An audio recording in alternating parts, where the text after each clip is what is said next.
जय हिंद दोस्तों। 100 शब्द प्रति मिनट डिक्टेशन स्टार्ट। दिल्ली और आसपास के इलाकों में बढ़ता वायु प्रदूषण फिर से गंभीर चिंता का विषय बन गया है। स्टॉप। हर साल की तरह इस बार भी हरियाणा, पंजाब, उत्तर प्रदेश, राजस्थान, मध्य प्रदेश आदि राज्यों में किसान खेतों में पराली जला रहे हैं। स्टॉप। इसका सीधा असर दिल्ली की हवा पर पड़ रहा है। स्टॉप।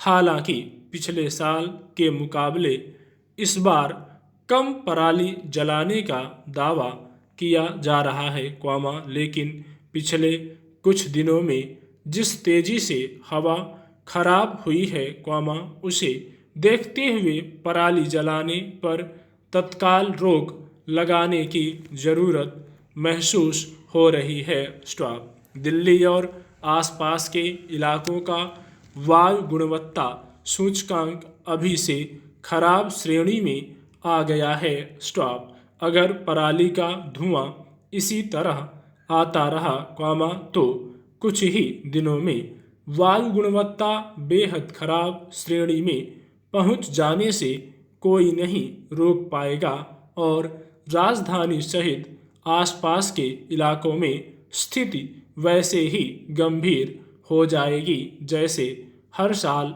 होती है। स्टॉप। भारतीय कृषि अनुसंधान परिषद के आंकड़े बता रहे हैं कि इस बार राज्यों में पराली जलाने के 407 मामले दर्ज किए गए हैं और इसमें से आधे से ज़्यादा यानी 229 मामले अकेले पंजाब से हैं। Stop para. हालांकि प्रदूषण को लेकर दिल्ली सरकार काफ़ी सतर्क है। स्टॉप। इसके लिए उसने पहले ही हरियाणा, पंजाब, उत्तर प्रदेश आदि राज्यों को ऐसे उपाय करने के बारे में लिखा भी था, जिससे पराली जलाने की घटनाओं पर लगाम लगे। स्टॉप। मगर लगता नहीं कि सरकारें इसे लेकर गंभीर हैं। स्टॉप। पराली जलाने के मुद्दे पर अगर राज्य सरकारें थोड़ी बहुत हरकत में आई भी हैं, तो ऐसा सुप्रीम कोर्ट की सख्ती के कारण ही हुआ है। स्टॉप। हैरानी की बात तो यह है कि पंजाब और हरियाणा जैसे राज्य पिछले कई सालों में ऐसे ठोस कदम उठा पाने में नाकाम रहे हैं, जिससे किसानों को पराली जलाने से रोका जा सके। स्टॉप। पराली को खेत में ही नष्ट करने के लिए डीकम्पोजर जैसे रसायन तक किसानों को मुहैया नहीं करवाए जा सके हैं। स्टॉप। ऐसे किसान के पास पराली को जलाने के अलावा कोई चारा नहीं रह जाता। स्टॉप। पराली जलाने पर जुर्माना लगाना समस्या का समाधान नहीं है। स्टॉप।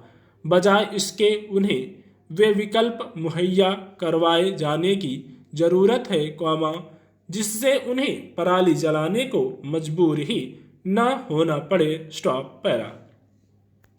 दिल्ली सहित राष्ट्रीय राजधानी क्षेत्र में भवन निर्माण संबंधी गतिविधियों से उड़ने वाली धूप भी हवा को खराब करने का बड़ा कारण बनती रही है। स्टॉप।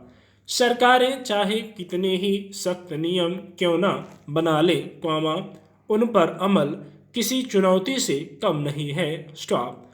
निर्माण संबंधी गतिविधियों पर नजर रखने के लिए दिल्ली सरकार के धूल निरोधी अभियान भी छेड़ रखा है। स्टॉप। जांच दल निर्माण स्थलों का दौरा कर रहे हैं और धूल उड़ाने वालों के खिलाफ जुर्माना भी लगा रहे हैं। स्टॉप। लेकिन समस्या नियमों का पालन करने में लोगों की ओर से बरती जा रही उदासीनता की है। स्टॉप। इसी तरह पुराने वाहन भी वायु प्रदूषण फैला रहे हैं। स्टॉप। दिल्ली में ही ऐसे वाहनों की तादाद लाखों में है। स्टॉप। ऐसे वाहनों के पंजीकरण रद्द किए जाने के बाद भी ये सड़कों पर दौड़ रहे हैं। स्टॉप।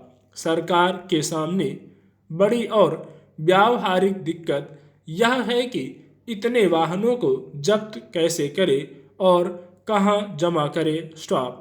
प्रदूषण से निपटने में अगर जनता ही मददगार नहीं बनेगी, तो अकेले सरकार क्या कर पाएगी।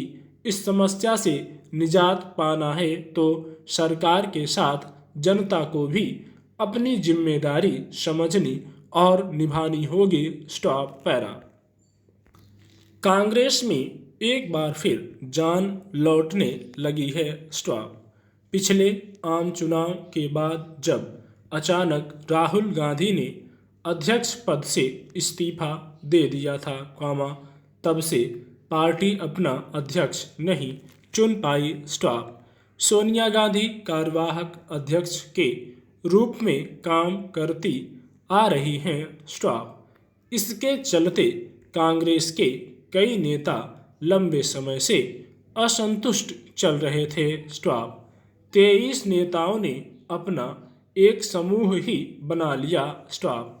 कई नेता समय समय पर पार्टी नेतृत्व पर सवाल उठाते रहे। स्टॉप। उनकी मांग पर ही कांग्रेस कार्य समिति की बैठक हुई। स्टॉप। बैठक में सभी वरिष्ठ नेता शामिल हुए। स्टॉप। असंतुष्ट नेताओं ने भी शिरकत की। स्टॉप। उसमें पहले तो सोनिया गांधी ने असंतुष्ट नेताओं को आड़े हाथों लेते हुए अनुशासन में रहने का पाठ पढ़ाया, फिर स्पष्ट कर दिया कि बेशक वे कार्यकारी अध्यक्ष के रूप में काम करती हैं, पर वे पूर्णकालिक अध्यक्ष की तरह काम करती हैं। स्टॉप। फिर तय हुआ कि 1 साल तक पार्टी अध्यक्ष को लेकर विचार विमर्श चलेगा और फिर अगले साल अक्टूबर में अध्यक्ष का चुनाव होगा। स्टॉप। इसे एक अच्छी लोकतांत्रिक पहल कहा जा सकता है। स्टॉप। इस पर सारे वरिष्ठ नेता सहमत हुए और उन्होंने विश्वास दिलाया कि वे अध्यक्ष के फैसलों का पालन करेंगे। स्टॉप। राजनीतिक और अंदरूनी संकटों के दौर से गुजर रही कांग्रेस में फिर से एकजुट होने का बल जरूर केंद्र सरकार को लेकर लोगों के असंतोष से मिला होगा। Stop para. मगर सवाल है कि कांग्रेस में लोकतांत्रिकता कितनी और कब तक बनी रहेगी। स्टॉप। वह अब तक इस आरोप से मुक्त नहीं हो पाई है कि पार्टी की कमान एक ही परिवार के हाथों में सिमटकर रह गई है। स्टॉप।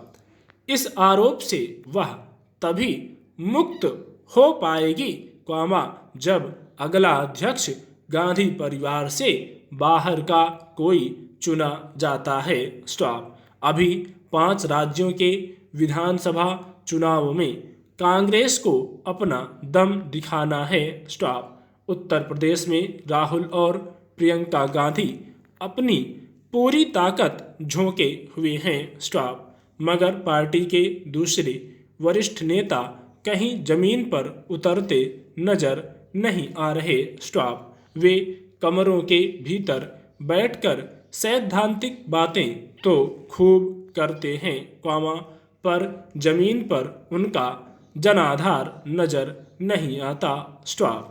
कांग्रेस को सबसे बड़ी चुनौती भाजपा से है। स्टॉप। भाजपा चुनावी राजनीति के मामले में कांग्रेस से बहुत अधिक ताकतवर साबित होती रही है। स्टॉप। उसके छोटे कार्यकर्ता से लेकर बड़े नेता तक पूरी ताकत और रणनीति के साथ मैदान में उतरते हैं। स्टॉप।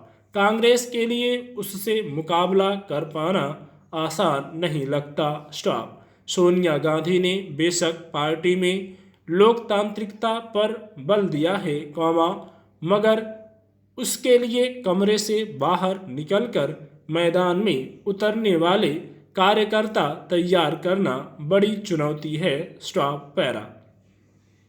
आज हकीकत यह है कि लोकतांत्रिकता की बात हर राजनीतिक दल करता है, पर वास्तव में यह किसी दल में नहीं रह गया है। Stop. Sapa, comma Baspa comma Lok Dal comma Biju Lok Dal, यहाँ तक कि भाजपा में भी लोकतांत्रिकता नहीं दिखाई देती। स्टॉप। सारे फैसले शीर्ष नेतृत्व के एक दो लोग ही करते देखे जाते हैं। स्टॉप।